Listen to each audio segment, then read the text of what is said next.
Disrupt the flow. Welcome to On the Chain. This is Jeff here with co-host Chip. What is going on, Chip? What's going on, everybody out there? Visual Vendetta. There is a show tonight. Man, we got good things to talk about, interesting things to talk about, SEC quasi things to talk about. Here's the big question. Is the new SEC just Gensler 2.0? That's the question. What does it mean for XRP? What does it mean for crypto?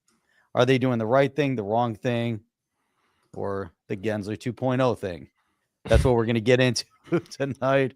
Got a lot of cool videos, a lot of cool articles to cover. Chip, you ready to kick this thing off? I'm ready. Let's go. Welcome to On the Chain. Welcome, everybody, to On the Chain. Drop where you are coming in from. Where are you coming in from? Which country? Which city? Where are you today? Drop it in there. You can either make it up or you can do whatever you want. BMAX says, good day, gents. Hello from Phoenix, Arizona. And what else do we have in here? Celebration. Celebration. Where's Celebration checking in? Let's do it, slackers. Jim D knows. We're all slackers here. We know. He knows what it's like. He knows what's up. Yep, there's Don. Look at that badass Yeti, huh? Look at that. Ooh. Hey. That Ed here. He's always down with OTC. You gotta love that. Newcastle, yay. Newcastle, Australia. Newcastle. I like Newcastle beer. Of course, not from Australia, but Jeff, I was very disappointed. Like I told you, I went to when I was in Montreal. And I try to get Labatt's. They've never heard of Labatt's over there. It's like a very regional type of beer thing. Like Toronto's like a very Labatt's and like West. But I was like, couldn't get a Labatt's. So look at me like, huh? But that's why I think there's some controversy. It's like Ontario versus. Yeah, there's a little bit of that. And then the beers that are like, and it's funny because I told that to my brother and he goes, oh, I bet they drink these 3 beers. And I'm like, those are the 3 beers that I found everywhere. Not the beers that I wanted to drink, but there you have it. It happens. What are you going to do? There's look at that. Scott M. from Guelph, Ontario. I love that too. Yeah, I love Ontario, man. People are showing up with all sorts of badass Yetis. Look at the XRP dude. What's up, XRP dude? Texas in the house. Oh yeah, everything's bigger in Texas, baby. Snowed in Texas.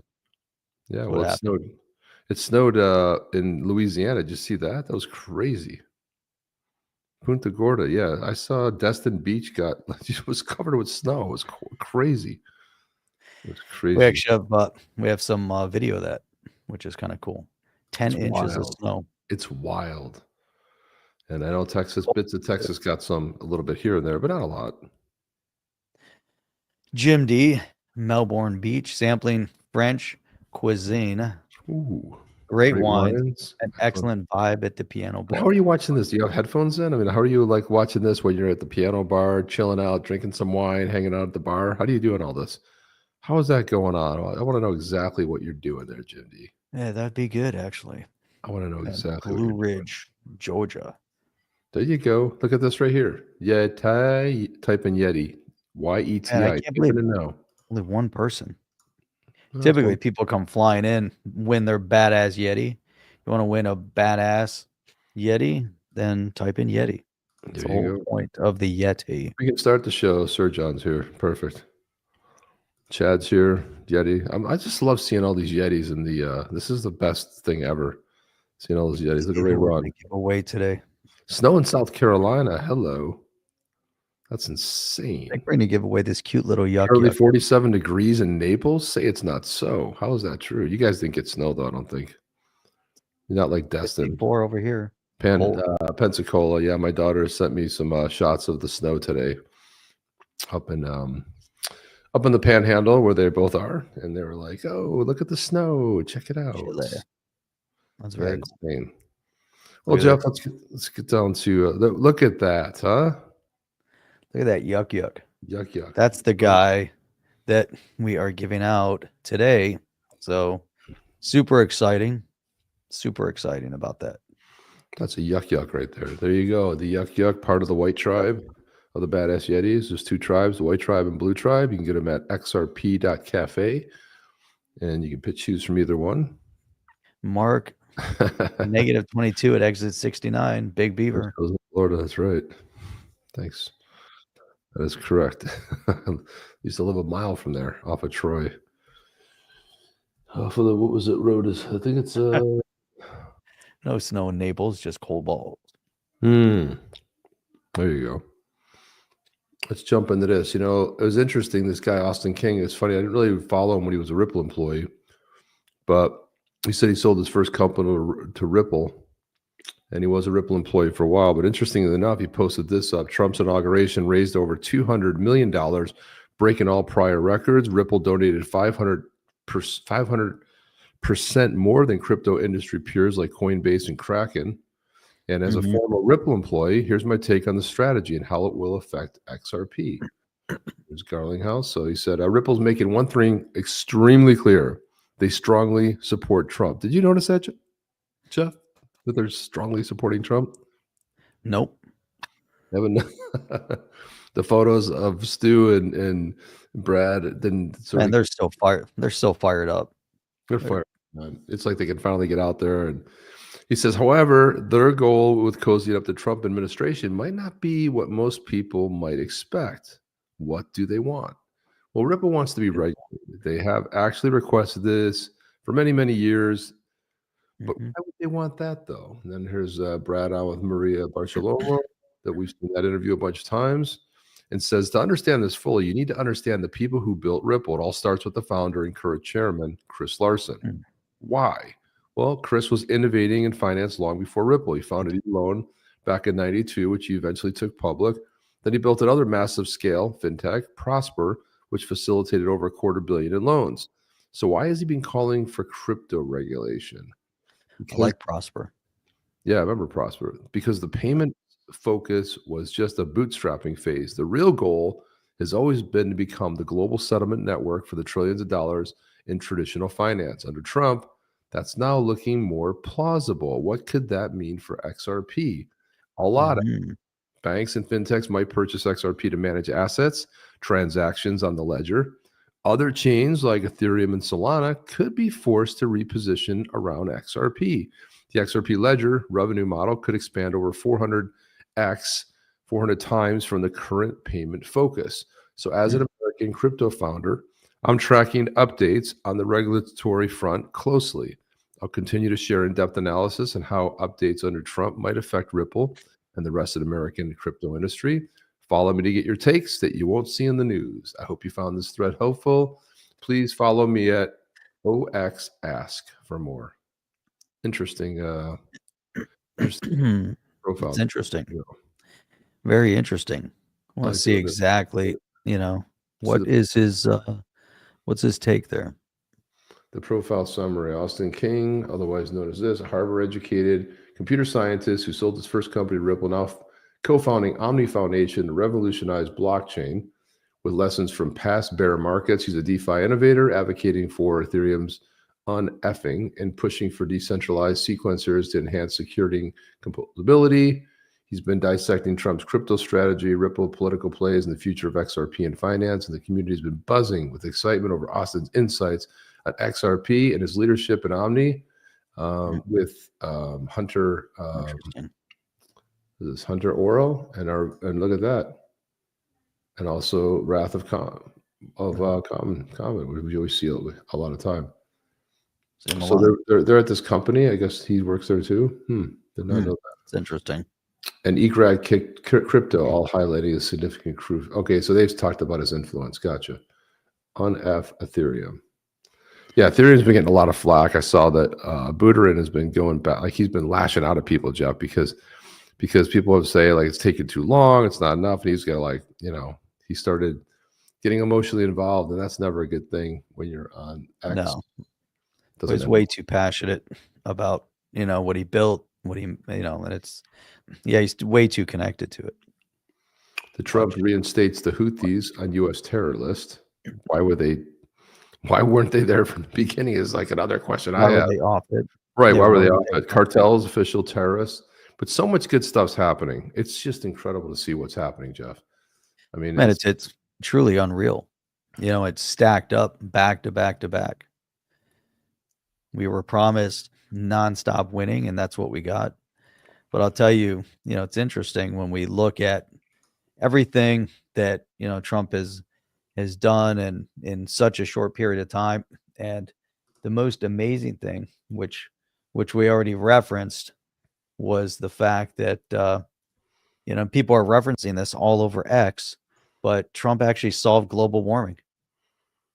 So Look at, when you I have both videos. think about it, it's like, look at this.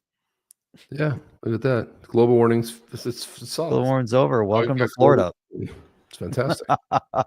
The Sunshine State. When would you ever think that you're going to get the free state of Florida, the Sunshine State, with like 6 to 10 inches of snow? That's insane, really, quite honestly. I saw this and I was laughing so hard I couldn't even stop myself. This is Michael Arrington. You know Michael Arrington, he's a former founder of TechCrunch. He's the one that put that together. Crunchbase, Arrington Capital. He does a lot of investments and a lot of XRP. Him and Brad Garlinghouse are buddies. They're always hanging out together and doing fun stuff. He put this post on X, "I'm underwhelmed by Trump's crypto moves so far." And I'm like, bro, it's day 3, okay? It's like the expectation level was so high. The bar was set so high that it's like, I'm done, dude. I'm done. I can't put my hands up. This is bullshit. I'm like, it's day 3, bro.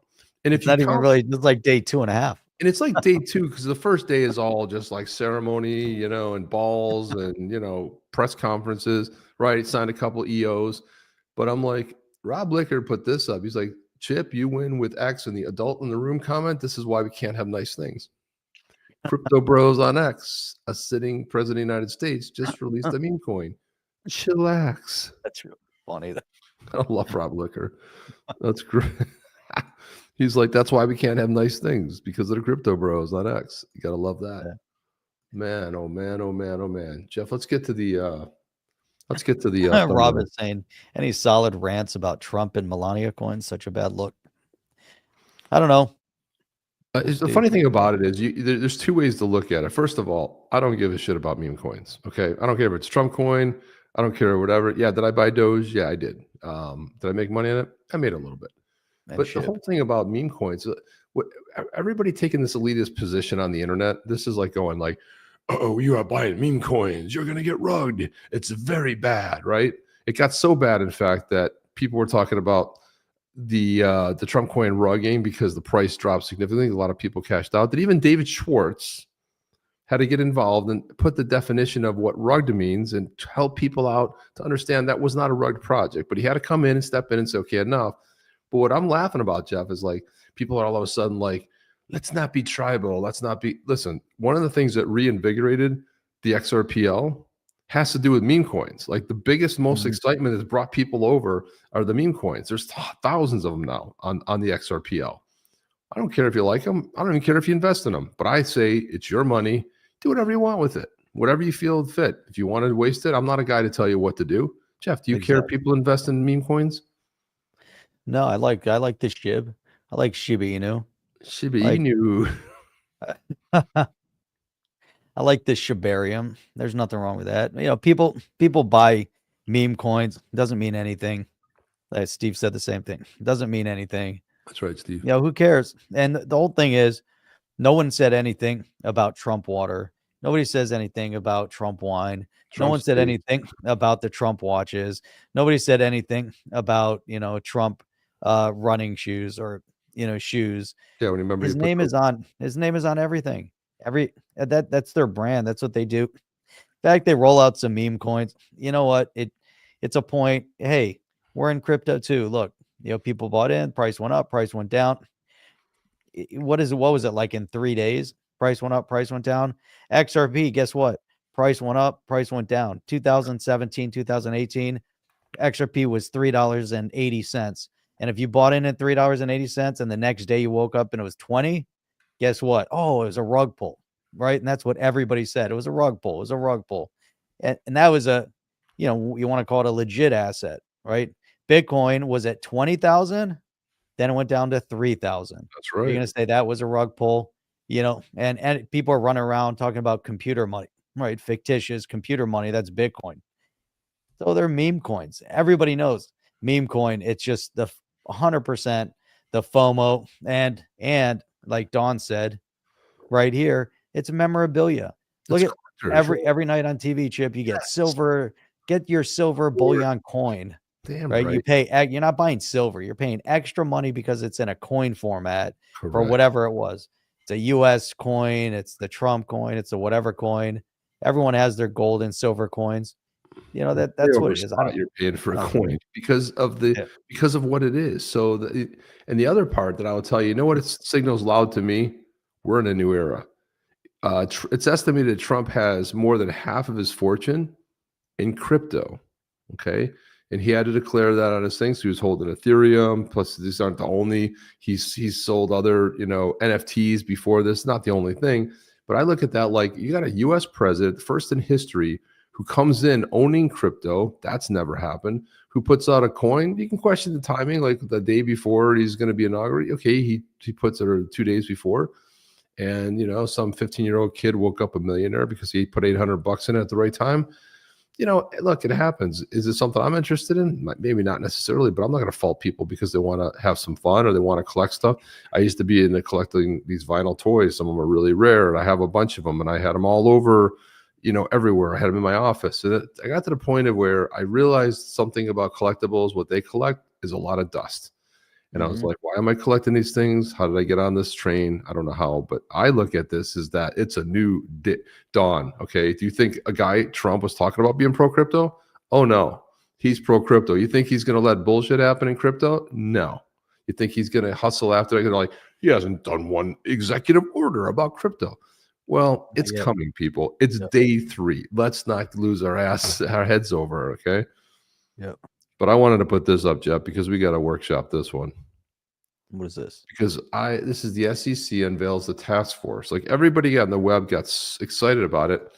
And Jeff and I were going back and forth, texting each other last night. And I was going in a complete meltdown mode. Jeff was keeping me out of water. Right, Jeff? Was that true or no? I was just about ready to go to sleep. I was like, it was very funny. Good. And then all of a sudden, Jeff sent me this article, and I was like, and then steam was coming out of my ears. It was coming out of my nose, everywhere. It was crazy. And then I went ballistic, and I was just shocked.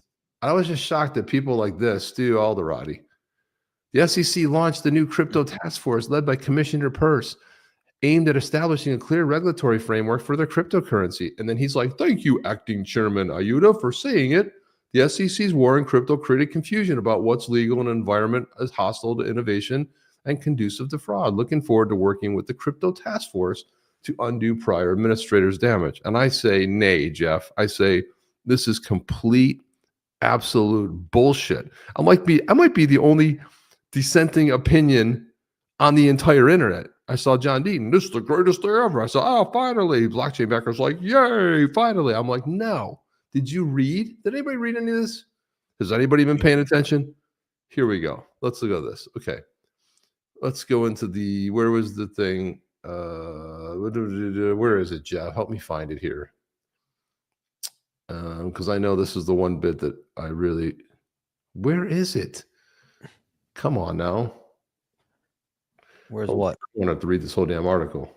What are you looking for? I was looking for why I was looking for the see now I don't even see it here. At the top. Go up. No. Keep going. Nope. It was a paragraph. It was a paragraph. They removed it. Did they remove it? It looks like they may have. Huh. Let me see. Here it is. Here we go. Here it is. The task force focus will be to help the commission draw clear regulatory lines, provide realistic paths to registration. Hello, Gary Gensler 2.0. Come on in, register. Now, here's the thing. The SEC regulates securities. Crypto, not a security. You can say, well, companies selling it is a security. That's the problem. We're not crafting new rules rooted in 1933 and 34, 1947 with the Howey Rule. We are creating new rules. Craft sensible disclosure frameworks. Oh, what did Gensler go on about over and over again? We have to have clear disclosures. We need disclosures. We have to have disclosure. No, SEC, shut your mouth. You've got nothing to do with digital assets. They are not securities. The CFTC will be the regulatory body and deploy enforcement resources judiciously. Oh, that sounds a lot. This all here sounds like Gensler 2.0. Jeff, where am I going wrong here? So here's the point with all this is that under current authority and current law, based on the IRS, based on the Securities Exchange Act and the Securities Act of 1933-34, it created the framework for the SEC, created the environment for the SEC, but also the SEC does have jurisdiction. They have rulemaking authority. So if the SEC has rulemaking authority, then it gives them certain jurisdiction, so to speak, on creating and crafting rules. But the problem with all that, and under Gary Gensler, is that he went outside of the confines of their rulemaking authority. So he was borderline creating and crafting law, but at the same time, he also went beyond the SEC's purpose, which is to protect individual investors. And he was actually harming individual investors. So, if we actually look at and we draw like a comparative. So I wanted to see what is the distinct difference between rulemaking and law writing. So the claim would be then that the SEC is trying to write law, but actually they're crafting rules.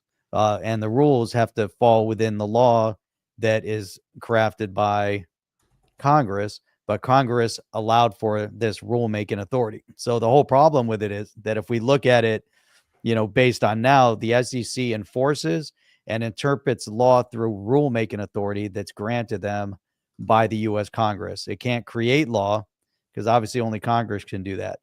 Gensler was trying to use lawfare and dragging people in front of Congress, in front of the courts, from a punitive perspective. And essentially he was not just interpreting law, not just trying to draft rules in the confines of what the laws that are on the books are, but it's kind of a free-for-all. So if we go back, Chip, because Chip and I talked about this, you go back to the Token Taxonomy Act that was trying to amend those specific acts from 33, 34, the IRS rule of 86, and there's a whole bunch of other things within the Token Taxonomy Act. It would have set things at least on the path to provide some clarity for crypto. But in this scenario, at least based on my opinion on what they've interpreted, is that, we have to have a path towards companies that are crafting and building in the crypto space, not the crypto itself, but the crypto itself can be sold as a security. So a company that's building and developing has to come in and register, just like any other company. And if they're soliciting fundraising and they're utilizing a crypto in the form of a security to raise funds, then that's then that's wrong according to our existing law. Whether it's right or wrong or however we feel about it, it's all within the framework of the law. Again, Gary Gensler was operating outside of those confines. I'm waiting, and which was problematic. Yeah, go ahead. Here's the thing. I give 0 Fs. You want to know why? Because we're not trying to fit it into the box from the last 100 and 200 years. We're trying to create something new. Pro-crypto Congress and the House and the Senate and the President. I don't care what the SEC comes up with, because the way to do this is to, like you said, Jeff, to dust off the token taxonomy, which amends the 33 and 34, right? It makes very clear rules that, first of all, the SEC, what is government going to come up with? We're going to come up with some plan. The whole idea of coming in registering, that's what we want to get rid of. We don't want to create more of the same. I always say, like, when you have a dictator with good intentions, like Bukele, and they go like, he's not a dictator. I'm like, when you lock up 80,000 people without due process, sorry, you're a dictator. But we've never seen a dictator that has great intentions. You're like, wow, look at how much great stuff. It went from the worst country in the world to the greatest country ever, right? So, and in the name of, well, hey, we're doing it because it's positive. So now we got Hester Peirce, we got Ueda, whatever his name is. They're going to go in there, they're going to create clear. No, we don't need that. None of that stuff is necessary. You know what? Sit down and just chill out. What we need is Congress to get off their ass, dust off the token taxonomy, pass the FIT 21. FIT 21 passed the House back in like June and July of last year. All they have to do is Said pass no. in the Senate. Boom, done. Died in the Senate. Died in the Senate. Now we got Right. a pro Senate, right? So there's and that I've heard people like, well, I don't see much pro. There was, when Trump gave his speech, there wasn't anything about crypto. There wasn't in there about a lot of things. He was like, if you looked at Melania Trump and you ever seen the movie V for Vendetta, it's like she was not cracking any smiles. She was not very happy that people broke into her house and went through her things. I mean, so there's a real vengeance coming up here. I mean, the bottom line here is we're not going for the past to make it fit in the box of the past and the rulemaking. This is what always crushed me about John D. would always go like, well, the SEC is not clear about the rules. Yeah, that's the point. No, they're supposed to enforce it. And are they going to create new rules? No. And I know you're saying they get a little bit of leeway, but I also think too that the Chevron deference case, right, when that overturning of that, says what has been mandated by Congress. Now, if Congress says they can do some rulemaking, great. You know what you do? You repeal that and you make your own rules, and you have the CFTC. You start getting rid of these government agencies on top of it, right? Trump's talking about getting rid of the IRS. Trump gets rid of the IRS. I'm telling you, happy days are here again, because nobody is going to be like, "Oh, that was a stupid thing. I don't know what we're going to do now. That's stupid. Why would we not pay taxes anymore?" Right? I mean, people don't like the tariffs. The tariffs are going to crush listen, people are going to vote for tariffs over paying income tax and having to deal with it. And not even speaking about clear rules of the road, Jeff, we have to hire CPAs, and the CPAs don't always know what the rules are because they change them all the time. So we don't even know. We're trying to do our best. We want to pay our taxes. We want to pay as little as we can, but we still want to be legal. But we don't even know what the clear rules of the road are. So this is where I feel like, let's stop the past. We have we have one shot.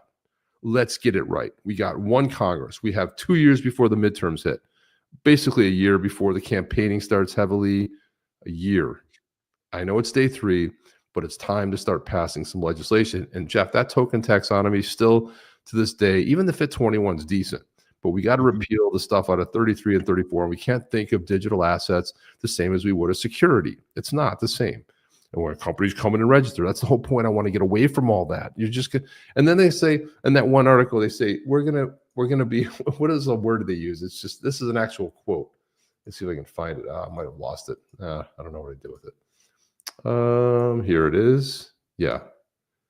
Oh, this is the best line right here. Like, this whole thing is problematic. And deploy enforcement resources judicially. You see, now that the good SEC is there, they're only going to sue, and they're going to use their enforcement resources judiciously. You see how nice they are, Jeff? This new SEC is so much nicer than the Gensler one, even though it sounds exactly the same. Disclosure. Oh, we're worried about disclosure. You got to come in and register. You got to come in and register. No, stop all that. Anyway, I'm ranting on that. It makes me angry that everyone's like, "Oh, this is the greatest thing that ever happened." No. Well, the point is, that we're in the process, right? So, without having any clear path, without having congressional oversight, and meaning, go ahead and amend the Securities Act of 33 and the Securities Exchange Act. You don't have to get rid of it. They have to amend it. They have to provide clarity for what crypto is. And through that, then we're at least on the right path. There's some other, comments there, but if you look at the rulemaking authority, which again was granted, through Congress, giving them rulemaking authority, they have to do so within the framework of laws that are passed by Congress. And through that, there's a couple interesting components to it, because they are supposed to, and as they create and draft these rules, the rules are subject to public notice, public comment. They have to go through an administrative, it goes through the Administrative Procedure Act, and the SEC then is actually soliciting public input before they can finalize any of the rules. And courts will actually have the opportunity to strike down any SEC rules if they exceed statutory authority or they deem them to be arbitrary and capricious. So there's all these different elements within how they created it. The problem is that we sit where we sit right now. And, it's interesting because you and I talked about this even when Gary Gensler was there. What was one of the first things Gary Gensler said when Congress was upset, right? They were upset with him with what he did. People were upset with him. And what did he say? Make the laws. Draft the laws. You're Yeah. Congress, you make the laws. But they didn't, right? They couldn't pass them. And he knew they couldn't pass them, because of the slow walk, because at the time Maxine Waters was in charge. He had all of his people in place, so he knew they wouldn't pass the proper legislation. He knew they wouldn't be able to pass and amend anything. And this is exactly what happened with the Token Taxonomy Act. It basically just died. It came in front of the Financial Services Committee, died. The FIT Act, FIT 21, sitting in front of Senate. The problem now, we have a whole new Congress. Senate, I think, what is it? The House seats every 2 years. The Senate, Right. people are in for 6. I don't know if it has the same turnover. I don't know if it's every 2. We'd have to look up Senate. But if that's the case, if it's all Congress, so it, flips every 2 years. But I know the House for sure. So the question is, within Senate, is the FIT 21 dead? Did it arrive dead on arrival? And I know they sit for 6 years, but does it turn over? Like, you have a new Congress. Well, I guess every 2 years, but within Senate, within the House, everybody has a chance. You could have an entirely new House every 2 years, but in Senate, you don't have all senators being elected every 6 years. At the same time, there's a variance. Like, we have 2 senators. They're not elected on the same election cycles. So, so I think that, makes an impact. So we'd have to look that up. Someone could look it up. So, when is the new Senate seated, similar to the House? That'll determine whether or not it's dead on arrival, sitting there, and they have to revote it through all over again. So it could be problematic. What is this? Judiciously. Say that 3 times fast. Resources a hell of a lot less. What's not to like about that? Yeah, let's take a look at the definition there, Rob. So it says with good judgment or sense, and that ties back to what I said about we're the good SEC. Don't worry. Wink, wink. We're only going to go after bad actors. Yeah. Wink, wink. Yeah, okay. We're going to it's basically a trust me, bro, because we're the new SEC. Sorry, zero trust in any government agency. The thing to do is to have the private sector get together. Okay, pull all your people like Garlinghouses and the guy from Coinbase, Brian Armstrong. Like get the top 20 in the room and start talking about it, about what you're going to do, and talk to Congress. But deferring your power to the new SEC because they're crypto bros, they're much better, right? There's the balloons, Jeff. Well, they're the ones with their rule-making authority. I don't give a shit, Jeff. I don't care about the rule-making authority. You know who has the ultimate? It doesn't matter. They have it. It was granted by Congress. It doesn't matter. It does matter. No one's going to defer to the SEC because nobody cares about the SEC. But it doesn't matter. They have the authority under Congress. SEC it's law. It's existing law. Yeah, but they don't. But Congress has to change it. We have to be angry enough to make sure that Congress abides by what they say they're going to do. Come in and register. That's Gensler 2.0. No, companies have to go in and register. That's all part of the process. You get what I'm saying. Change the process. The digital asset isn't a security. Change the process, and you got all new rules, and no one thinks of it. And the SEC never touches anything with crypto again. There you go, done deal. The whole idea of this whole thing is ridiculous. That's right. Crypto, politics, and XRP, dispelling the FOMO and FUD, setting the record straight. This isn't one of your YouTube fanboys. It's raw, unfiltered badassery. If you're standing up, sit down. This is the Chip Wrench. Let's go! There we go, Jeff. It is. There's a lot of chip rants going on here. Look at Joni's here. Joni and Steve are both here. Wow, it's been months since my hubby and I watched y'all's. Oh, great. Wow. I don't know if you guys got snow down there or not, but yeah, all I'm saying is the Senate every 6 years, but there's hit the like button. We could do that too. They vote for leadership every year. That's right. That is absolutely right. I just think that, I don't want to kill this thing to beat it to death, but look, we have a shot here. We got a president who releases meme coins, who's had NFTs, who has half his wealth in crypto. We know that we're not going back. So why are we deferring to the SEC? Cool, because of losses. I don't care.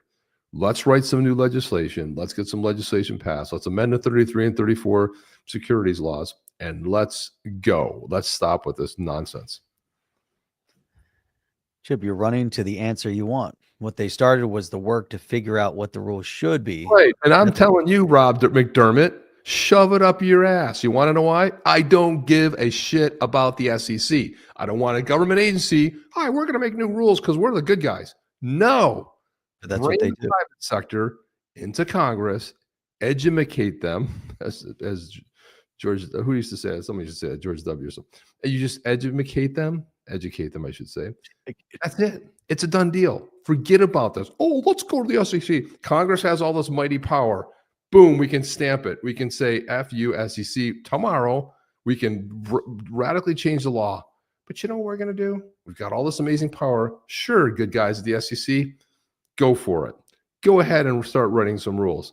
Good luck at what they come up with. I hope you love what they come up with. And then Congress will go, great, we don't have to do anything. They're talking to the wrong people. Never rely on a government agency when you can rely on the private sector. The private sector is going to craft a way better bill than somebody that's been in government their whole life. Hester Peirce, Crypto Mom. What is Crypto Mom? She authored one good idea, which is the safe harbor. It was 3 years, and they moved it to like 1 or 2 years. Okay, great. That's one person's opinion. I don't think this should go this way, Rob.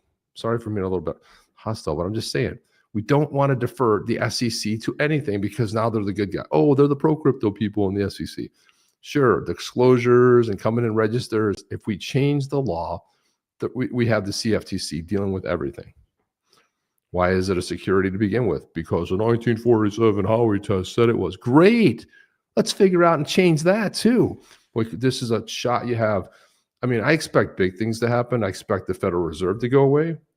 I expect, the IRS to go away. Like this is one shot in a lifetime. This is a chance for Trump to leave a real legacy instead of sitting around looking at the wall going, okay, we'll close the border. Great. You know what everybody cares about? Taking home more money every day, right? You know what somebody doesn't want to deal with? The printed money of the Federal Reserve and all the BS and all the lies, and it's never been audited. That's where it starts. And I think that's Trump's hinted all along that's probably where he's headed. That would be a successful presidency, right? Imagine 3 years from now, you don't have to do your taxes every year. It's done. Everything you make, you keep, right? How great would that be? How about a true sovereign currency, not a third-party entity where most of the ownership is overseas? We don't even know who the ownership is. Don't worry about it. But since 1913, we've been basically loan sharking the money to us. We borrow $1, you got to borrow the next $1 to pay the interest on the first $1. That's not how you build the golden age. If Trump is talking about a golden age, the Federal Reserve's gone, and so is the IRS. That's a true golden age. Otherwise, it's a little bit better than it was. Rant is over, Jeff. There you go. The rant is officially over. The External Revenue Service. Yeah, but it just made me so mad. The internet's going, oh, the SEC is fantastic. Oh, yeah, okay. Because Gensler's gone. Yeah, good. Got it.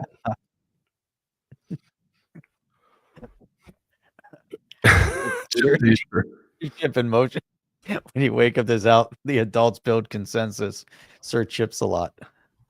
Well, I'm not dictating at all, a dictator at all. I'm just saying that we have a shot to do it right. Let's not defer to the SEC because that's the way the law is, right? And that's the way I should do it because I already said that's the way I should do it. Let's try to fit the new rules into the 1933 and 1934 box that we created before they knew what digital assets were. So here's the other one: freedom to the people, accredited investor. That's another one. There you go. If you look at having to become an accredited investor, that's the whole point. That there's so many components to the system that were created so-called to protect individual investors, but it was not, it's really built to limit individual investors. So the deck ends up being stacked against you. So if you can get in pre-IPO, but you have to be an accredited investor to go pre-IPO, what does that say? It gives you an opportunity to get in when there's a company, let's say Ripple. Let's say you could go and you could buy Ripple now, knowing that it's going to go IPO. But by the time you buy IPO retail, the big institutions and the accredited investors have already been in pre-IPO, and they're already potentially 10xing their money.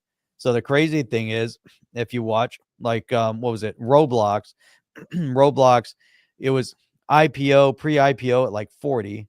and then they make a big deal out of it because it IPOs, goes to 80 as an example. I forget what the exact number was, but they make all this big deal out of it, and you're like, oh my God, it just doubled. But you didn't, no individual investor on the retail side, non-accredited, had an opportunity to buy at the 40 and get the 2x, because guess what? You were not accredited and you weren't pre-IPO. And that's a big deal. Here it's saying that Link2 can help you with getting into pre-IPO investments. I think there was an issue with Link2 somewhere in and around the accredited investment issue. Wasn't there, Chip? Well, there's allegations made by a former employee that they were allowing anybody. I don't know if it's true, but I don't know. That's what that was. I mean, there's a lot of There so many components to everything that we got. Chad is saying, where to go? Chad, start with the best president since Coolidge, then move on to Lincoln. There you go. But yeah. man, what was announced? We have the External Revenue Service. If you have the External Revenue Service that's out collecting tariffs, then you get rid of the IRS. Then there's no reason for the Internal Revenue Service, which is really key. There you go. Chip, what's next? Other than this bad boy right here. Look at that yuck. Look how kick-ass this yuck is. And look at that guy. Look how happy he looks. He's just like cute and cuddly. But you know what? These yucks, they're pretty deadly too. Pretty much all the badass Yetis, none of them are really cuddly. They're all pretty badass. You got to be careful if you run into them in the forest. That guy's pretty cool. How many people put in Yeti in the meantime? 21. 21. That number should be like 30 by now. It should be 30. Look at that. See that? Lethal with a Yeti right there. 22, Jeff. 22. There you go. See, that's how it rolls. How So we have tons of videos that were stacked up in here. Well, I'll tell you something. Jeff made a lot of promises. I mean, Trump made a lot of promises. Jeff and I don't make any promises, other than we'll be on maybe the next time, which will be Saturday. But count on it. Anyway, Trump made promises. This is one that was kept. So he said, "This is yesterday. I just called the mother of Ross William Ulbricht to let her know that in the honor of her and the libertarian movement, which supported me so strongly, it was my pleasure to have just signed a full and unconditional pardon of her son, Ross. The scum that worked to convict him were some of those same lunatics who were involved in a modern-day weaponization of government against me. He was given 2 life sentences plus 40 years. Ridiculous. Look at that. And then you want to see what a smiling Ross Ulbricht looked like? There it is. I don't know why they were wearing like these sweatpants. I don't know what is up with these sweatpants, but they were wearing like these, all the J6ers and people. And I don't know, he had a little plan he took with them and whatever's in his back there. But there it is, what freedom looks like right there. He put up this. He said, immense gratitude to everyone who voted for President Trump on my behalf. I trust him to honor his pledge, give me a second chance. After 11 and a half years in darkness, I finally can see the light of freedom. And he put this up in November 12th, 2024. This is right after the election, right when Trump had promised to free him. It's insane. I mean, it's what a great thing. So there he is right there, looking a lot younger there than he is today, but I don't even know. Yeah, and they said this last night. Trump pledged to commute my sentence on day 1. Thank you. After 11 years in prison, hard to express how I feel at this moment. It's thanks to your undying support that I may get a second chance. I'm not involved or associated with any meme coin bearing my name. There is no official Ross coin. And I've seen that pop up in all these posts. Get the official commemorative coin. Yeah, these scammers are everywhere. I'm long overdue for a haircut. My friend did me a favor and trimmed my hair. It feels good. Probably had like really long hair. And that's right here from John Deaton. He said, Joe, quick with the answer to the question many soon will be asking. Joe Karolaskari, what he said, to everyone wondering if Ross's pardon means he gets Bitcoin back, we got the answer in 1887, which states, this is Noti versus United States, the general pardon and amnesty granted by President Johnson by proclamation on the 25th of December, 1868, does not entitle one receiving their benefits to the proceeds of the property previously condemned and sold under the Confiscation Act of July 7th, 1862. There you have it. 12 stat. And look at that number right there, Jeff. 589. 589. That's right. Why isn't that one highlighted? 589. And there you have it. Insanity. Insanity. Got to love it. Man, did you see this video? This was really cool. Another cool video. So JD Vance has never been to the Oval Office. I have that downloaded if you want to. Oh, you have it too? Okay, good. Stacked up right there. Check this out. You rewind it. Okay, there you go. There's no sound. No, there's really no sound to begin with, but just people talking in the background. So it's just cool to watch him. It's still pretty cool to listen to it, though, as a reaction. Imagine never being. I've never been there. You've never been there, Jeff. No, I've never been in. See it on TV. Really, first time in the Oval Office. He's just, look at him. It's incredible. Look at that. It's pretty exciting. You know, you think about the excitement of it, and he walks in, and it does. It just looks, and just think, Biden may never have been in here. Was there ever a picture of Biden in the Oval Office? I don't think so. The beginning, they had like a fake. I see Andrew Jackson's back, dude. Remember who Andrew Jackson, what his claim to fame was? Oh, yeah, that's right. He eliminated a second federal bank. That's what he did. That's right. Wonder why Trump has his picture hanging in his office. Oh, I wonder if he's going to get rid of the Fed. Oh, look at this. Joni is hey, did I come in too late to ask this question? No, you can ask the question. What's going to happen with crypto politically this Friday? Have you heard anything? This Friday. Is that when the Trump is expected to sign an executive order? I don't know. On Friday? Is there something going on? Not that I'm aware of, but maybe some people are posting about it online. I don't know. I've not heard anything. Honestly, don't even know. I haven't heard anything. Maybe you guys can chime in. Let's hear from the OTC fam, see if they've heard anything. Yeah. Elizabeth Warren has lost her mind now. She's the old lady yelling at the sky. She's irrelevant. Nobody cares about her. She wrote, Donald Trump made big promises on the campaign trail to lower costs for working people. How do pardons for January 6th insurrectionists help lower the price of groceries? It's day 3. Okay, shut up. And like I said yesterday, just shut up and watch how a leader leads. This is funny. John Deaton said, when you sit back and think to yourself, only if Elizabeth Warren and Gary Gensler wouldn't have went all anti-crypto and pushed all the crypto money votes to the, Trump, I could have been a billionaire. The Hunter coin would have been huge. And then this one. Today would have marked 52 years of Roe as the law of the land, but Donald Trump packed the Supreme Court with anti-abortion extremists to get it overturned. This week, he cut off access to reproductiverights.gov. She goes on and bitch it. And here comes John Deaton and says, in 2013, you encouraged Harry Reid for the first time in over a century to end the filibuster rule regarding the appointment of lower court judges. Senator McConnell warned you, if Democrats move forward in doing so, Republicans would do the same, except also with Supreme Court justices. You didn't care. Like I said to your face during the debates, if you had honored a Senate century-old rule instead of seeking headlines for yourself, the makeup of the Supreme Court would be very different today. In some, the Dobbs decision has your fingerprints all over it. That's what you call proper throat punching right there, Jeff. That's right. That is a proper punch in the face right there, right in the face. My God, you gotta love it. You gotta love it. Well, Jeff, look at this. So we saw some of the. Look at this guy here. Talk about the global warming. Donald Trump's inauguration was yesterday. And here in Molina, Florida, we have snow. Exactly, Day 2 of his presidency, and he's already fixed global warming. There you go. Look at that. Fixed, Jeff.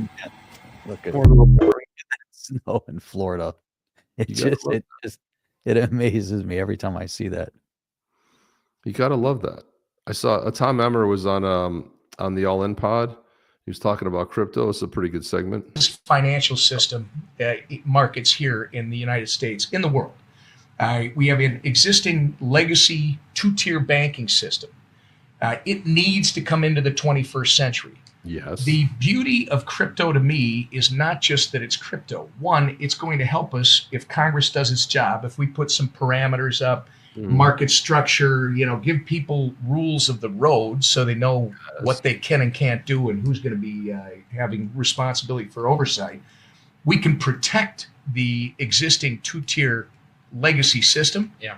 and allow it time to move into the 21st century. I think the key is, and this is why the central bankers are so worried, this is so disruptive and potentially destructive that they're scared to death. It's not just losing their power. They're afraid that this decentralization is going to somehow send finance back to the I suppose they're also.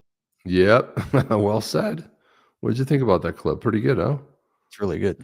While we're here, it's crazy. I get a text from a buddy of mine that I've been talking to him about crypto for I don't know how many years. He just sends me a text right now, right while we're going. Hey, bro, do you have shares of XRP? Right? Like out of the blue. Yeah, bro. So I said since 2017. He said, where should I be buying shares? Coinbase? You gotta explain, not shares. But you can see where he's coming from. Coinbase. And he said 17. Damn, how much did you pay? Coinbase or Uphold? Neither one safe or better. They're coming out of the closet everywhere. Where would you go? The people are coming out of the woodwork. I got a text from somebody like I hadn't talked to in like 3 years, and they go, "Congratulations, you have an XRP, right?"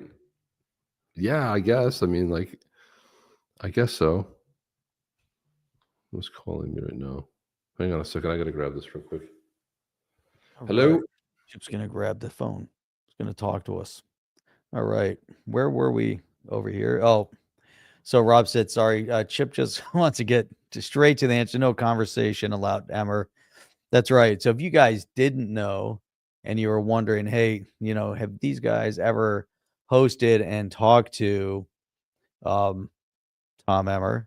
What you need to do is go visit right here. Just go visit onthechain.io. And you're like, hey, well, first of all, you're like, when do these guys even stream? Right? They show up late. Don't know what days it is. Not sure. Normally we start streaming typically about 8:10, sometimes 8:05. But if you ever wonder when we stream, right, you go to onthechain.io. We 3 times a week, Sunday, Wednesday, 8 p.m. to 9 p.m. Eastern Standard, Saturday at 8 a.m. to 9 a.m. And then if you're like, hey, you know what? I was wondering if I could search something up. I wonder if these guys ever had Tom Emmer on the show. And you type in Tom Emmer and you're like, look how fast that is. So you can be like right here. Is this when we had him on? No, that's not when we had him on. But you can go down, you keep searching, or you just kind of go through, oh, look, let me go to the interviews. See all the different people like Warren Davidson and many of the others. And it's been a little while, like John Deaton. Look at that. 2022, Chip. That's how long, October of 2022. So it's been like 2 years. It's amazing. If you go back, but you can go in here, we got to do some interviews again. We can type in Tom Emmer and, we look up, try to find, there he is. Look at that. Look at that thumbnail. Look at Tom right there. Congressman Emmer here on the show with On the Chain. Look at Chip, 2021. It's amazing that we had Tom Emmer on in 2021, still talking about stuff, still kind of referencing, some of the issues, kind of where we've been at. Oh, check this. Financial system. Chip, how great is that? Chip is muted. He doesn't realize. Yeah, so let me show you this because I had a mute because my daughter was calling me, so I had to do that. Here we go. Look at this. So he says this. Let me just retract that. Just want to go straight to the answer. No conversation allowed. Okay. That it's not just.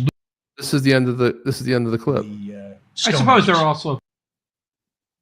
And I took it off right here when he says, "I suppose there's." So I didn't break anything. Was the end of the clip and Tom Emmer posted this, so he cut it off at an awkward spot. There was not going to be anything more on that, just in case you thought I was editing that or doing something weird. Chip, look at this. Well, here's what I want to do, Jeff. I just wanted, we should do a whole show. There's no conversation here. It's just Trump signing executive orders. Do you hear that pen? That's the sweet sound of change. You hear that pen signing? It's like a Sharpie. Do the whole show. Just you can have like an hour of just Trump signing executive orders. We're just hanging out talking about stuff. How great is that? OTC is the Emmer OG. Yeah, that was funny. Hope disease. Look at that, the whole show. There's just so much. Look how much. Look at how long this is. This is crazy. This is just A lot of EOs. This is 50 minutes of just Trump signing stuff. Huh. Signing it. It's just fantastic. That's all he's doing is signing executive orders. Well, it's almost that time. I want to put a funny clip up here. You want to see a funny clip, Jeff? We put a funny clip up. Look at this. The king is right. We show up for Tom Emmer with look at that. Oh, he looked pretty dapper there, Jeff. I got my eyes closed, but why not? did. He showed up with a jacket and tie. We showed up. We didn't wear suits, dude. We just wore a sport jacket. Let's not lose our mind. You know? Well, it was all we had to do was put a tie on, and we could have been right in there with him. Yeah. Then who was it? It was Davidson that showed up in a polo shirt. And we had jackets on. He goes, "Oh my god, I've seen your show. I thought you guys were like going to be wearing like hoodies or something." Hoodies and t-shirts. Where like he shows up in a polo shirt. That was some funny banter back and forth, man. That was funny. Before we do that, we got to do one thing first, and that is we got to play some wisdom from Ronnie Reagan here. Let's go. Government has only two ways of getting money other than raising taxes. It can go into the money market and borrow, competing with its own citizens and driving up interest rates, which it has done, or it can print money, and it's done that. Both methods are inflationary. We're victims of language. The very word inflation leads us to think of it as just high prices. And then, of course, we resent the person who puts on the price tags, forgetting that he or she is also a victim of inflation. It just sounds like the Democrats describing the Democrats. Inflation is not just high prices. It's a reduction in the value of our money. Mm-hmm. When the money supply is increased, but the goods and services available for buying are not, we have too much money chasing too few goods. Wars are usually accompanied by inflation. Everyone is working or fighting, but production is of weapons and munitions, not things we can buy and use. Now, one way out would be to raise taxes so that government need not borrow or print money. But in all these years of government growth, we've reached, indeed surpassed, the limit of our people's tolerance or ability to bear an increase in the tax burden. Prior to World War II, taxes were such that on the average we only had to work just a little over 1 month each year to pay our total federal, state, and local tax bill. Today, we have to work 4 months to pay that bill. Some say shift the tax burden to business and industry, but business doesn't pay taxes. Oh, don't get the wrong idea. Business is being taxed so much so that we're being priced out of the world market. But business must pass its costs of operations, and that includes taxes, on to the customer in the price of the product. Only people pay taxes, all the taxes. Government just uses business in a kind of sneaky way to help collect the taxes. I didn't end that clip either, Rob. In case you were wondering, it just ended. So I don't know what happened to the rest of that, but I think we should play a funny clip. We got at least one funny clip here. Look at this here. Here we go. Ready? Observes the jackass, visibly distressed. This dumbass has been ousted from the White House. He is now relegated to the role of an onlooker as his nemesis assumes command. Adding to his torment, he finds himself seated beside the cackling dingus, a dipshit, chosen in the name of diversity, whose presence now looms as a haunting reminder of his defeat. Although the jackass and the dingus are not alone in their defeat at the hands of the Donald. This crowd appears to be a veritable congregation of losers. In the second row sits a shriveled bag of sphincters, known to the world as Killary, with a long history of getting her ass kicked by the Donald. And so all we can do is observe in quiet amusement as this gaggle of dipshits gazes on in collective defeat. A fitting spectacle, perhaps, for the ever-turning tides of political fortune. Here's to the rallying cry that echoes through the ages. Make America great again. How'd you like that, Jeff? Like that. That's really funny. Make America great again. Huh. You know who was Pierre Polyev, who should be, I mean, they're gonna appoint some stooge and then they can call for an election, I think in September, October. But he was on and he had a couple of things to say. They always try to do these gotchas on the TV because the Canadian TV is the same everywhere else, doing stupid, dumb things that they consistently do. But here's Pierre Polyev. He is asked a question, Jeff, and listen how he responds. First day on the job, President Trump signed an executive order. The U.S. government only recognizing two genders, male, female. They're unchangeable. If elected as prime minister, is that something that you're going to kind of walk in line with, or? No, I wish he just pulled out an apple and started eating it right in this interview. Or what are your feelings on that executive order? Well, I don't know. Do you have any other genders that you'd like to name? Me personally? Yes. I'm just asking more so if you're in line with what he is saying. Do you agree with what he's saying? Is that something that you would be lockstep with if elected as prime minister? Well, I'm not aware of any other genders than men and women. I mean, if you have any other that you want me to consider, you're welcome to tell me right now. Well, there's personally, I am a man. I am a people who say cis man. There are people there who, they say they're gender neutral. Well, you are a man. Yes. There are people there who say they're gender neutral. Yeah. They say they're gender neutral. They're a trans person. Is that something that you would recognize here? Whereas in the States, at least with their U.S. government, the way they're seeing it, there's only two. I'm only aware of two, but I mean, if you come up with another list, then you're welcome to do that. But I'm aware of two. And as far as I'm concerned, we should have a government that just minds its own damn business and leaves people alone to make their own personal decisions. That's the kind of government I'm going to run. And with that, the current government, they currently have passports that allow people to put on, gender neutral on their passport. Advocate groups want the government, mind you, the outgoing government, to ask the U.S., would the U.S. recognize these passports, obviously on their way out, if you are the next prime minister? Is that something that you would advocate for? I have to be honest. Yeah. I have to be honest with you. I just saw your segment on homeless encampments that are popping up all over Toronto. We've got 25% of our population in poverty. Housing costs have doubled. Crime is rampaging through our streets. I just find it to be a strange priority to spend time talking about this. My priority is to give people back control of their lives, bring back Canada's promise that anyone who works hard gets a powerful paycheck and pension that buys affordable food, gas, and homes in safe neighborhoods. That's the promise we need for Canadians. If Liberals want to talk about different labels for gender that they want to put on passports in the United States, they can do that. I'm going to talk about the things that will bring home Canada's promise. Jeff, how great was that? This guy is fantastic. He's going to make Canada great again. He really is going to be fantastic. He's no nonsense. I like when he goes, bring back common sense. Common sense is not common anymore. He's so right about that. You ready for this drawing, Jeff? We've got 28 people.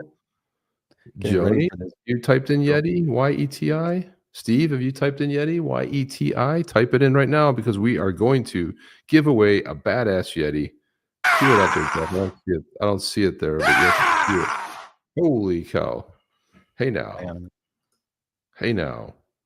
Type in Yeti, Y-E-T-I. We have 28. That's the bad boy right there. Look at that.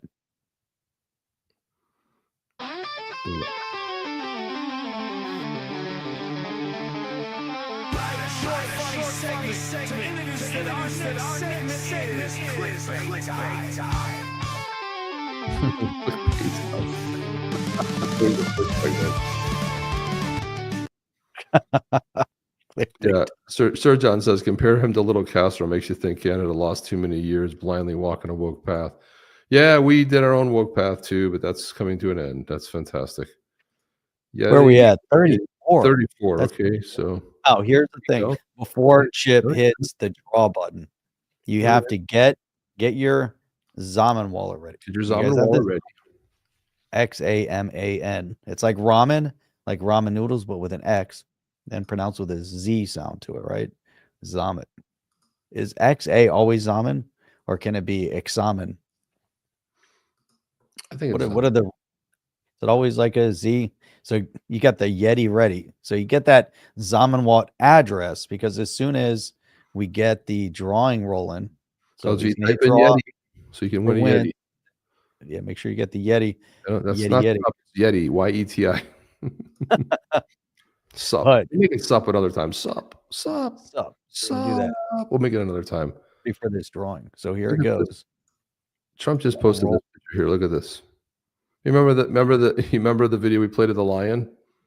Yeah. I think that's a decrypted message right there. I'm just saying, Jeff. It might be. Let's see. Share. Go to YETI. Okay, we're drawing, guys. 34. That's where it's going to stand. Bring it up. Share. Are you ready? Let's go. Here we go. Let's see who wins. Get your Zaman wallet ready, and you have to be ready to say, "I'm here." Oh, that's the other thing. I'm here. Go. Let's see. What do we have? What do we have? Let's see. And you have to be here too. If you're not here to win, well, I'm just saying. Yetis in there. A lot of Yetis in the mix. Kenny G, XRP. Kenny G, are you here? Kenny G, are you here? Let me type it in there. Kenny G wins. Kenny G wins a Yeti. Kenny G, you have to be here though. Yeah, we've had a couple people won, they weren't here. Well, sometimes they show up late and then they're not listening to this segment. That's happened before. Yeah, that happened once too. Yeah. See, Kenny, we have to hear from you. You have to say, "I'm here." Here, go on. Kenny G. He's a famous musician, Kenny G, wasn't he? He used to play the sax. Oh, sorry, you're not Kenny G. You're Mike M, the saxophone player. Yeah, that's right. Kenny G. Kenny G, are you here? With a clarinet. Wasn't it a clarinet? Chad, look at that. Look at Chad's yuck. Kenny G. Yeah. Love the yucks. It was a clarinet. It wasn't a I guess it was a clarinet. It wasn't a saxophone. Yeah, like, you know, he was the only person to really ever do something with the clarinet. There it is. Kenny G playing the clarinet. Right. It wasn't the flute. No, it wasn't a flute, it was a clarinet. Yep. All right, no Kenny, no Yeti. Sad, huh? Sad, huh? Tenor sax. Maybe there's a tenor sax. I don't know. Now you got me all worried about this. I got to make sure. What's the difference between a clarinet and a tenor sax?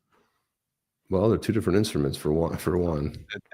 The same? See, which instrument did Kenny G play?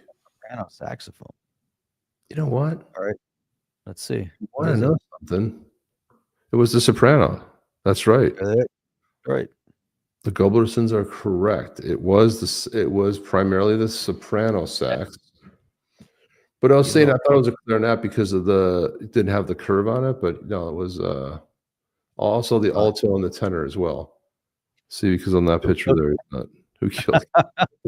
Different show, man. Different show. All right.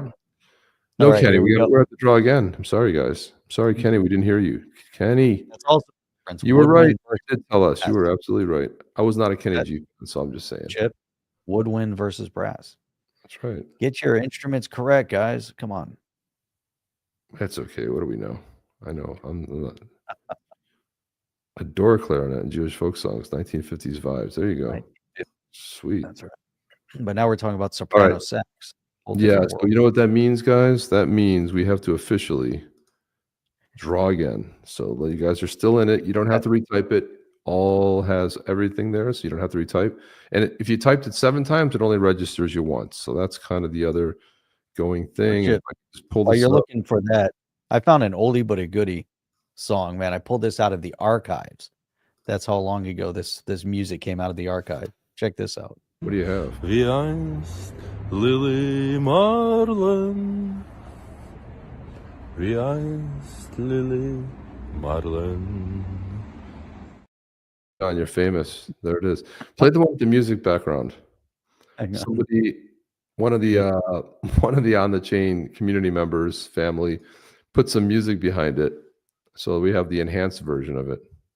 Wie einst Lily Marlin. Wie einst Lily Marlin. there you have it. Amazing. It's a little bit. I love to play that, doesn't he? He loves that clip. Play that clip.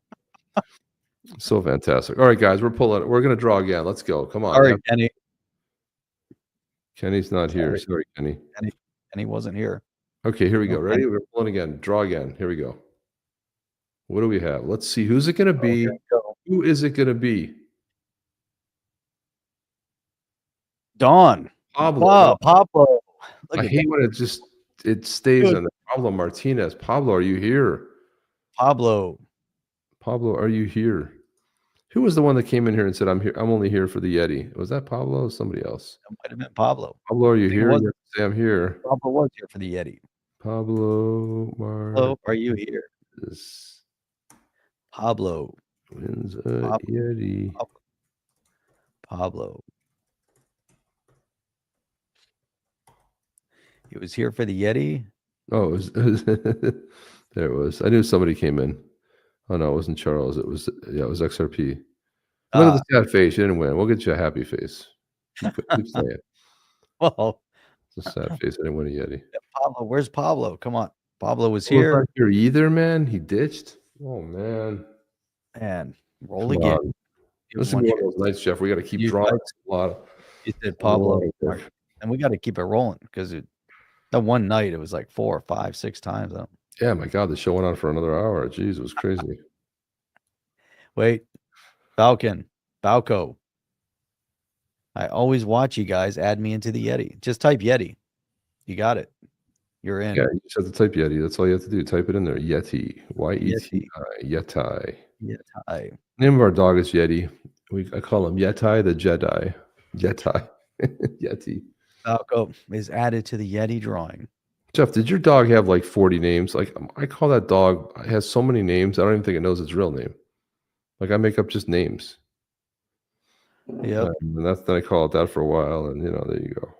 Yeah. We had it was Jules, Pain in the Nuts. Yeah, I've heard that. Actually, Bowie did a good cover of that tune. David Bowie covered that. Pablo Picasso's Never Called an Asshole. Very good. Very good tune. Mike's not seeing any comments. I don't know. Maybe you put down the sarcasm disclaimer. Let me do this. Let me go in. I got to open up the. We're drawing again. There's a time limit. Done. Sorry, we're drawing again, guys. Here we go. Ready? For that. Let's draw again. Sorry about that. I got 2 great winners, and man, let's go. Oh, look at that. At the last minute, got it in there. There we go. Go. Joni wins. I know that Joni's here, and I know you have your Zaman wallet ready. Join in the Yeti, the badass Yetis. Joni, good to see that. And you haven't been in here in a long time. You guys are like OGs. No, say you're here. I know you were just posting, but you got to say you were here. There he is. So I'm here, and you got to post your. For cousin, not really. Okay, just okay. You're here, but we just need to see your. You need to post your wallet. Look at that. So we can send it to you.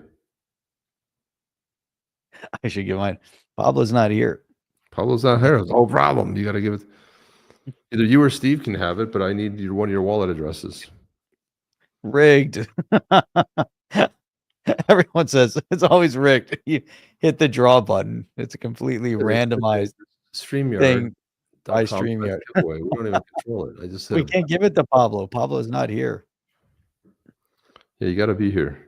You have to be here. Tony, do you have your wallet address, your Zaman wallet address that you can put in there, or can Steve put his? I know you guys are a couple, so you can do that as well. Come on. Ed, it's me, Dave.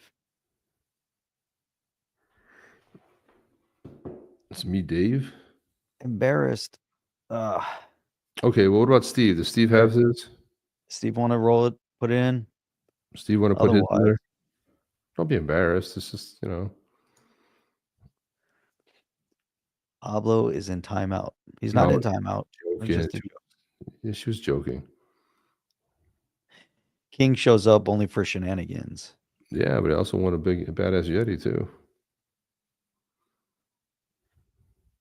Are you kidding? Kidding what? All right. So He put his he doesn't want to put it in. If he doesn't want to, that's fine. We will just continue to go. 3 winners, man. And one of them's here, but does not have I'm the crypto guy. I'll give it to Jim. Jim. Is Jim still here? Jim D? Jim D. Jim D. Good Jim eye. D, she wants to give it to you. She's deferring to you. It's now been transferred to you. There we go. There we have it. Jim D. If Jim D doesn't give his address, then we got to roll. Someone's got to take it. Come on, Jim D. We need an address. Come on now. Jim D. I gotta go. Go. No, not me. I win. What? Too often. So I think. All right, we're gonna draw. We're gonna draw again. Then we're gonna draw it again. We go one more time.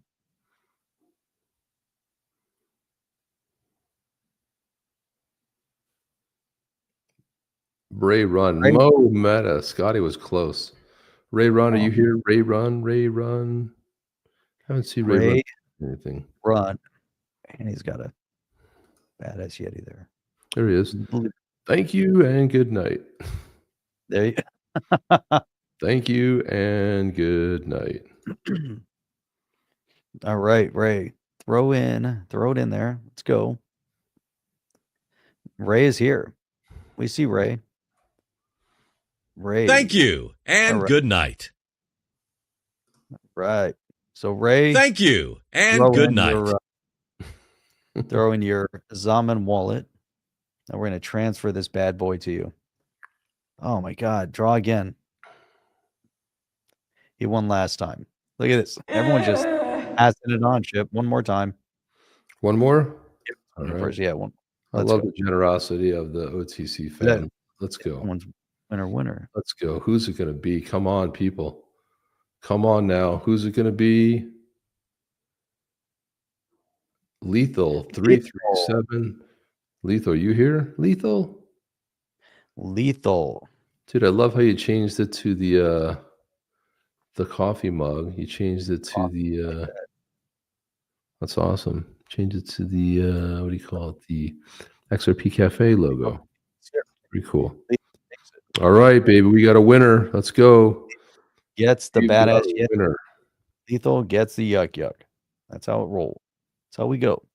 That guy right there belongs to Lethal now. Lethal. So Lethal, we just need your Zaman wallet address. Throw that in there. Finally, he's like, I wanted to leave 5 minutes ago or 10 minutes ago, but I kept thinking I could hang in there and win. Mike says you have our address already. I know. That's steak already. Huzzah. Jeff, we should make it like a word that's really hard to spell. That's right. Because if it's not spelled exactly right, it wouldn't register. And you're like, oh, there's only 3 people registered. No, they're not typing it in the whole time. Some weird word.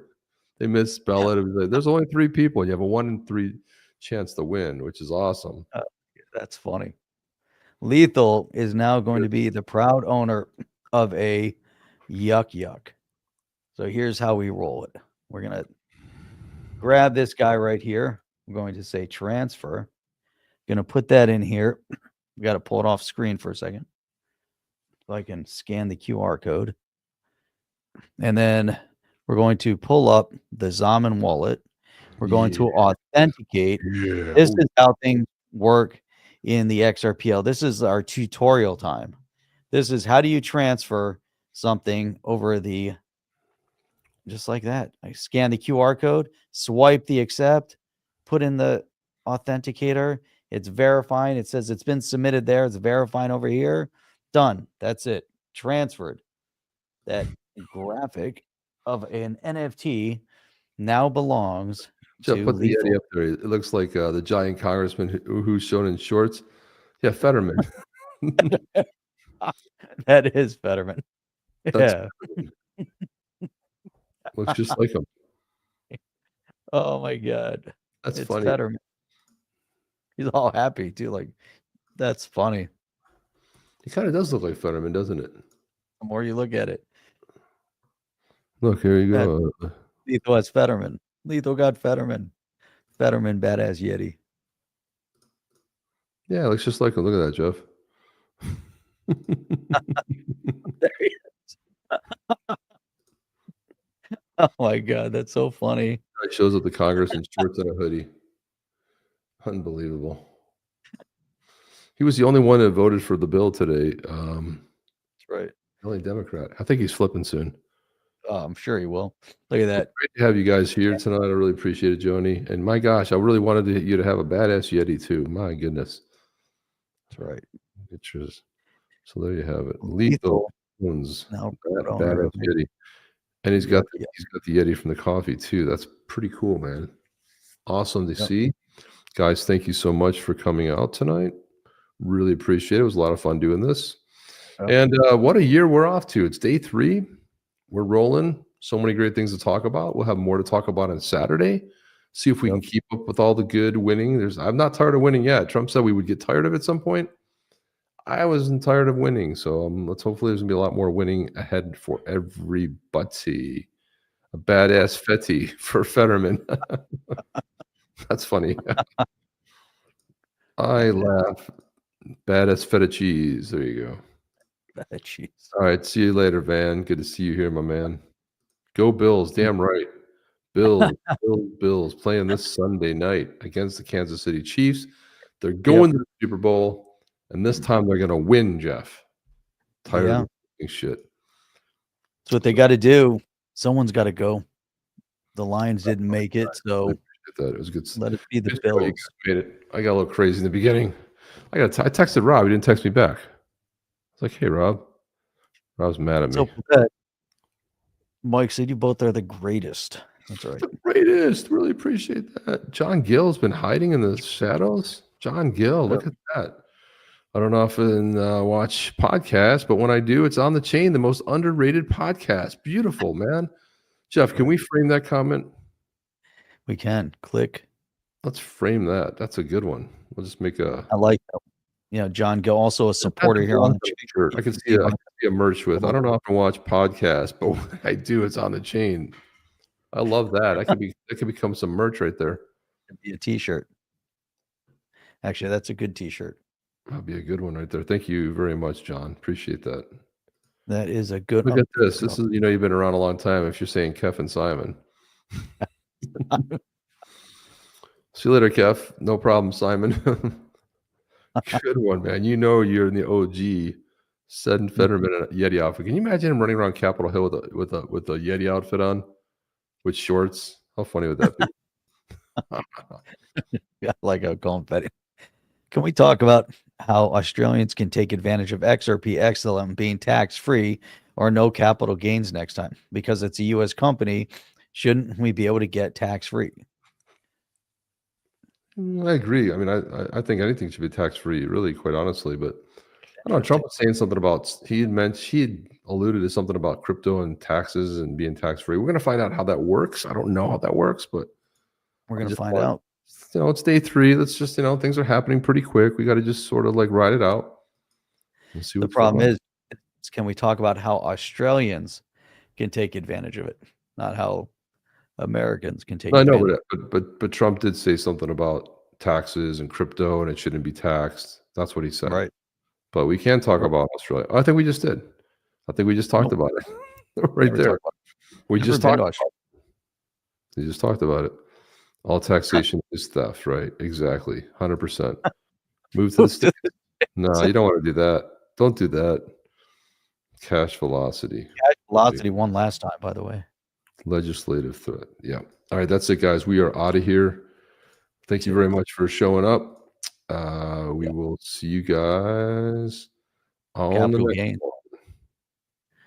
No capital gains. Chip and Jeff. Marry an American. Wrong one, Jeff. Yeah. Hopefully Australia can follow suit, or there'll be some sort of loophole for us to claim, well, it's an American company, has no tax, and it's free, tax-free, so it's exempted. So we should not pay. I don't know. I mean, Oh, that's it right there. That's all you got. It's perfect, man. We got to learn Australian law. Well, we have Morgan. He knows Australian law. He'll be our correspondent that knows all things Australian law. All right, guys, that's it. We're out of here. Chip and Jeff out. See you on the next one. Are you down with OTC? Please like, subscribe, and click the bell to be notified when the next video drops.